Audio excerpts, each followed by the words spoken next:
So hello po sir, good evening po. Nais ko pong makahingi ng tulong po sa inyo. May anak po ako na nag-aral ng Marine Transportation. Need niya po mag-apprenticeship para matapos niya po course niya. Sana matulungan niyo po kami kung saan po manning agency na tumatanggap ng apprenticeship po. Thank you sir. Alright, si Ma'am Vergara Maria Cris. Magandang araw sa inyo.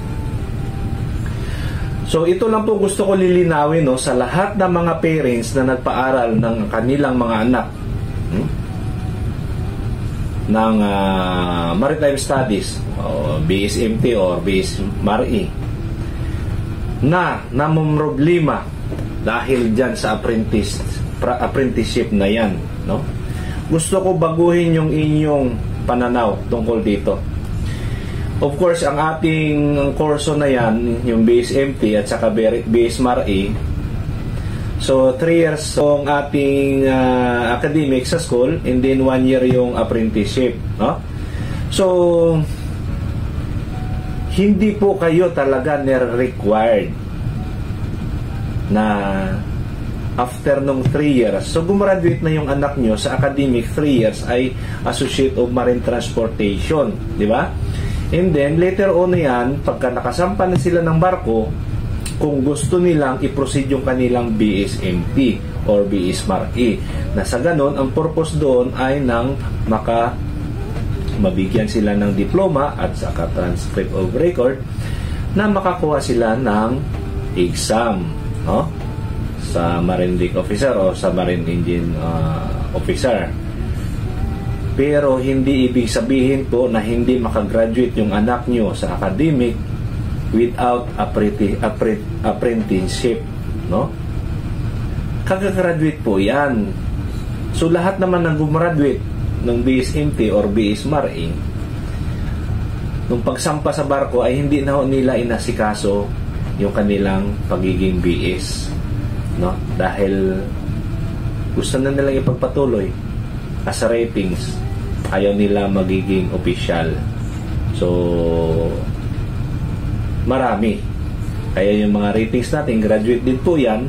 However, hindi lang nila pinrasis continue yung kanilang pagiging BSMT or BSMARE.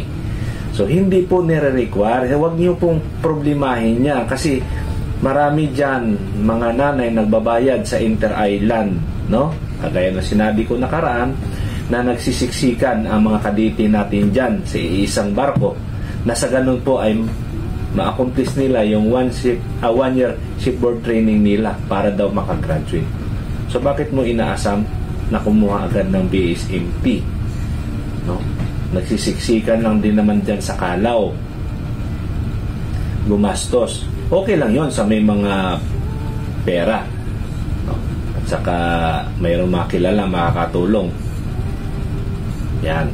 Kasi kung gagawin nyo po yan tapos hindi naman kayo cadetship program, ay masasayang din po yung lisensya nyo. Alam nyo bakit?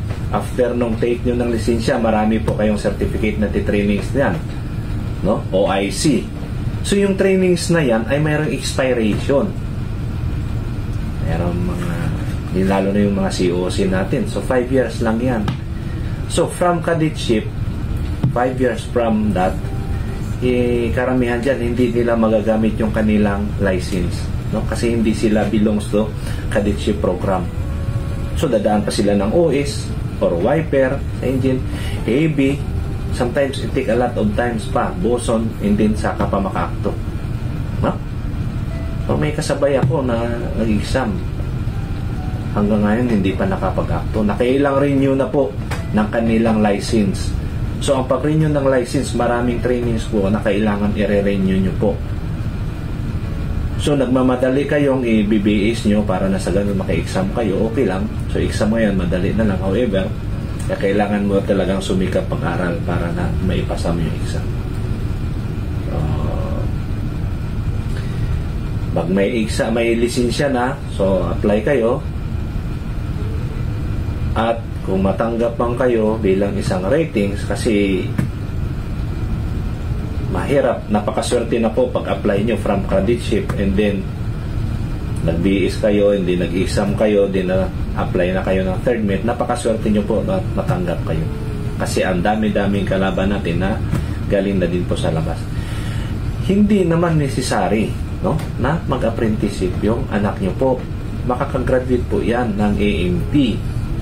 Then, later on, pasampahin nyo, patriningin nyo na. Lalo na kung ang pera ay sapat lang, patriningin nyo na po ng mga kukulang trainings as per our STCW requirements, na sa ganun ay makakuha na sila ng SIMAS book at makapag-apply na. And then, let your kids, no, decide kung after nung pagsampa niya, cadetship na rin yung tawag doon, ay ipagpatuloy niya pa pagiging ratings niya o ipaprocess niya yung pagiging base niya at gusto niya mag-exam. So in my experience, no, ilang beses pa muna ako bumalik ng barko, 2 beses bumalik ng barko, and then saka nag-exam, and then bumalik ulit ako sa barko. Tapos nag-training, saka nag-training para makapag-ipon ka ng pera, no? So mga nanay, huwag niyong problemahin, makakagraduate po yung mga anak ninyo without having apprenticeship, no? Trainings, hindi na-apply na agad. Huwag niyong problemahin na magbayad kayo dyan para maka-apprentice na, kasi tinakatakutan nyo na hindi makagraduate yung anak nyo. Okay? Mali na po yun. Magsisimula na. Hayaan mo na sila mag-decision later on kung nasa barko na sila, kung mag-official sila o papatuloy nila ng rating sila, no? Daan na nila malalaman kung ano yung responsibilities ng isang opisyal. So sa ngayon medyo atat pa, no? Mainit pa yan. However, yung kagaya ng sinabi ko, baka masayang na yung pera nyo dahil pagka nag-training siya, nag-exam, trainings, and then baka hindi magamit, sayang yung pera. Another renewal na naman ng license nyo. So ganun po ang akin, kailangan maging practical tayo. Alisin nyo po sa isipan nyo yung tungkol dyan. Alright, mga mami, at sa lahat ng mga kaditi natin, good luck sa inyo and have a nice day.